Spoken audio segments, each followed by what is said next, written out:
नमस्कार दोस्तों। उत्तर पूर्वी अफ्रीकी देश है सूडान। इस देश की जनसंख्या यह 97% यह मुस्लिम है और यहाँ शरिया कानून लागू है। फिर भी आज सूडान में मुसलमान ही मुसलमान की हत्या कर रहा है, उसका दुश्मन बन गया है। पिछले रविवार को ही सूडान के अल फशर शहर पर रैपिड सपोर्ट फोर्स आरएसएफ ने कब्जा कर लिया और इस शहर में हजारों लोग मारे गए, हजारों महिलाओं पर अत्याचार किया गया। पिछले 18 महीने से आरएसएफ इस शहर की घेराबंदी करा हुआ था। ऐसा कहा जाता है कि इस शहर के लोगों को जानवरों का खाद्य खाकर अपने दिन बिताने पड़े।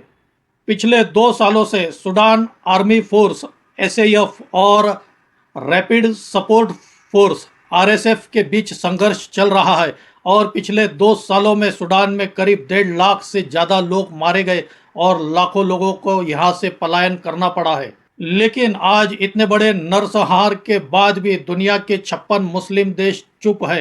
गाजा पर इजराइल के विरुद्ध एक सुर में आवाज लगाने वाले सभी मुस्लिम देश आज सूडान में हो रहे नरसंहार पर चुप्पी साधे हुए हैं।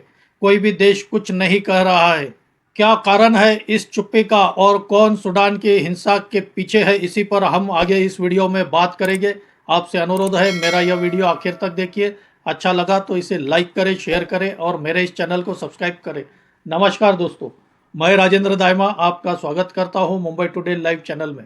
सूडान में पिछले 8 दिनों में सूडान आर्म फोर्स एसएएफ और रैपिड सपोर्ट फोर्स आरएसएफ के बीच संघर्ष बढ़ गया है, हिंसाचार बढ़ गया है और इसकी वजह से अल फशर शहर में पिछले 8 दिनों में करीब 1500 से ज़्यादा लोगों की हत्या की गई और कई महिलाओं पर अत्याचार किए गए हैं। अल फशर शहर में सभी तरफ आगजनी और लाशें ही लाशें नजर आ रही है। एसएएफ का नेतृत्व जनरल बुरहान कर रहे हैं, दूसरी ओर आरएसएफ का नेतृत्व जनरल दगालो कर रहे हैं। हालांकि यह दोनों जनरल 2019 से लेकर 2023 तक एक साथ काम कर रहे थे। सूडान में उमर अल बशीर की सरकार थी पिछले 30 सालों से, लेकिन 2021 में जनता उमर अल बशीर के खिलाफ आंदोलन करती है, विद्रोह करती है। इसके बाद अल बशीर को अपना त्यागपत्र देना पड़ता है और सेना इसके बाद वहां काम चलाऊ सरकार बनाती है। लेकिन 2021 में जनरल बुरहान और जनरल दगालो मिलकर इस सरकार को भी हटा देते हैं और इसके बाद जनरल बुरहान सूडान के राष्ट्रपति बन जाते हैं, नंबर 1 के नेता बन जाते हैं और उसके बाद जनरल दगालो यह 2 नंबर के नेता बन जाते हैं। 2023 तक तो सब ठीक था, दोनों जनरल मिलकर काम कर रहे थे, लेकिन 15 अप्रैल 2023 को इन दोनों में विवाद शुरू होता है और संघर्ष की पहली शुरुआत होती है। राष्ट्रपति भवन और कई महत्वपूर्ण ठिकानों पर एसएएफ सूडान आर्म फोर्सेस का कब्जा है, तो कई अंतर्राष्ट्रीय विमानतल और कई महत्वपूर्ण जगहों पर रैपिड सपोर्ट फोर्स का कब्जा है। इसके बाद दोनों आर्म फोर्सेस के बीच संघर्ष शुरू हो जाता है।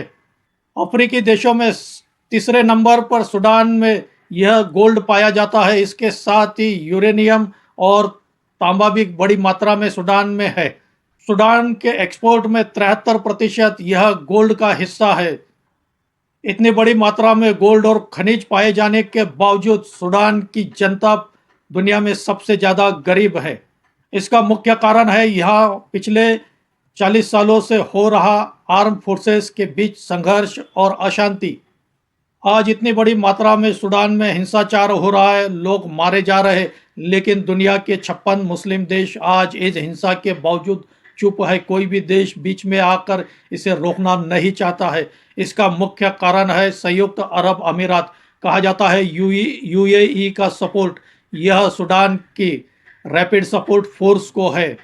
जनरल दगालो को संयुक्त अरब अमीरात साथ दे रहा है क्योंकि आरएसएफ के कब्जे में सूडान की कई गोल्ड माइंस है और कहा जाता है कि आरएसएफ यह सोना यूएई संयुक्त अरब अमीरात को बेचता है।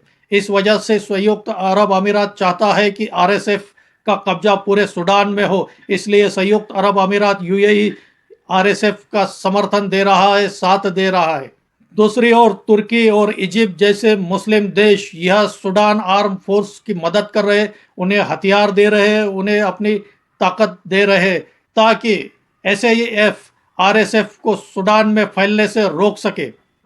कहा जाए तो गलत नहीं होगा, मुस्लिम देश ही आज सूडान का एक तरह से अपने स्वार्थ के लिए इस्तेमाल कर रहे, अपने आर्थिक फायदे के लिए वे सूडान का इस्तेमाल कर रहे हैं।